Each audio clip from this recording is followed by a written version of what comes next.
जय श्री कृष्णा। भगवान श्री कृष्ण ने चीरहरण समय ब्रज बालाओं को बताया था कि वह तुम्हारे साथ कार्तिक शुद्ध पूर्णिमा को रासलीला कर स्त्री धर्म शिक्षा का उपदेश देंगे। जिस दिन कार्तिक शुद्ध पूर्णिमा आई उस समय भगवान कृष्ण, जो आयु में 6 साल पौने 3 महीने के थे, सोचने लगे कि आज अपनी प्रतिज्ञा अनुसार राधा, ललिता आदि हजारों व्रजबाला और समस्त नारियों को रासलीला दिखाकर नारी धर्म शिक्षा का उपदेश देना चाहिए, क्योंकि छोटी आयु में चित्त निर्मल होता है। इसलिए जिस उपदेश रूपी रंग को उस पर चढ़ाया जाए वही पक्का होकर सदा के लिए अमिट होता है। इसलिए ब्रजबालाओं के निर्मल हृदय को भक्ति, ज्ञान और गृहस्थाश्रम धर्म रूपी स्वच्छ सुंदर पक्के रंग में रंगकर संसार में उनका जीवन ऊपर उठाना चाहिए। ऐसा सोचकर नगर से बाहर एक बहुत ऊंचा सुंदर चबूतरा बनाकर उसे सड़ी तोरण और बंदरवारों से सुसज्जित करवाया गया। तत्पश्चात 2-3 घड़ी रात्रि बीत जाने पर उस मचान पर चढ़ ब्रज कन्याओं को बुलाने के लिए अपनी सुरीली बंसी बजाने लगे। भगवान की बंसी को सुनकर मनुष्यों का तो क्या कहना, पशु पक्षी भी मोहित हो जाया करते थे। बंसी की टेर सुनते ही तमाम ब्रजबालाएं, जिनमें राधा और ललिता आदि सब गोप कन्याएं भी थी, आ उपस्थित हुई।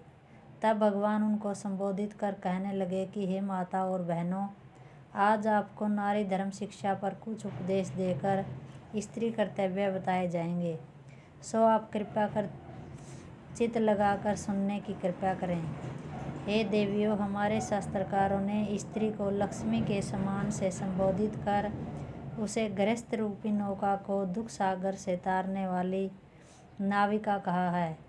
अर्थात जो श्रेष्ठ स्त्रियां होती है वे गृहस्थ रूपी नौका को विपत्तियों से पार कर अपने और अपने पति क्या सारे कुटुंब का जीवन सुखमय बना देती है।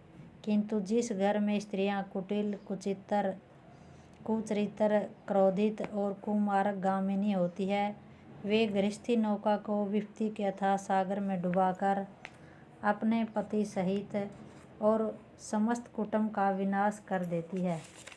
यद्यपि यह बातें मनुष्य पर भी लागू हो सकती है, किंतु पति कुमार्गी होने पर भी सुशील और पतिव्रत धर्म में प्रायण स्त्रियां उन्हें सुमार्ग पर लाकर केवल संसारी सुखों को नहीं बल्कि वैकुंठ के अमिट सुखों को भी प्राप्त करा देती है। इसलिए तो मनुष्य मात्र का कर्तव्य बताया गया है।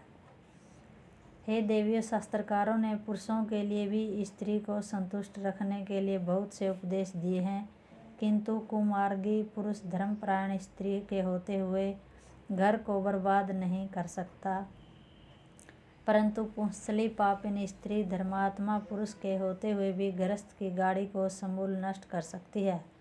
अतः गृहस्थाश्रम में पुरुषों की अपेक्षा स्त्रियों को सुशील और पतिव्रत धर्मपरायण होना जरूरी है।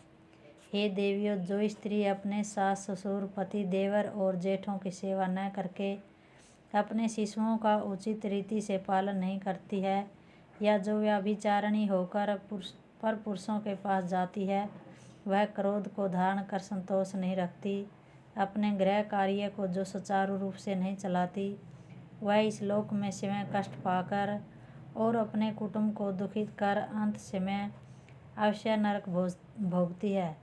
अतः प्रत्येक नारी का कर्तव्य है कि वह प्रेम से सास ससुर और पति की सेवा कर उनकी आज्ञा का पालन करती रहे तथा बच्चों का पालन कर घर के समस्त कार्यों को उचित रीति से संपादित करती रहे, एवं समान आयु वाले पुरुषों को भाई, छोटी आयु वाले को पुत्र, अपने से बड़ी आयु वालों को पिता के तुल्य समझकर सदा पतिव्रत धर्म का पालन करती रहे, जिससे इस लोक में सुख और यश को प्राप्त कर अंत में वैकुंठ के अपार सुख को प्राप्त कर सके। अतएव आपसे प्रार्थना कर आशा की जाती है कि आप भी उपरोक्त नियमों का पालन कर संसार में अपने अखंड पतिव्रत धर्म का डंका न केवल भारत में बल्कि समस्त संसार में बजाती रहेंगी। योगीश्वर भगवान कृष्ण का यह उपदेश सुनकर सबका चित्त आनंद में विभोर हो उनके नेत्र जल से प्लावित हो गए। तब वे कहने लगी, हे योगीश्वर कृष्ण, आप धन्य हैं और आपको अनंत बार प्रणाम है। हे कृपालु, आपके अलौकिक कार्य और यह ज्ञान केवल 6-7 साल की आयु में देखकर आपके परमेश्वर होने में जो संदेह करता है उसे न केवल पशु बल्कि पापात्मा ही समझना चाहिए।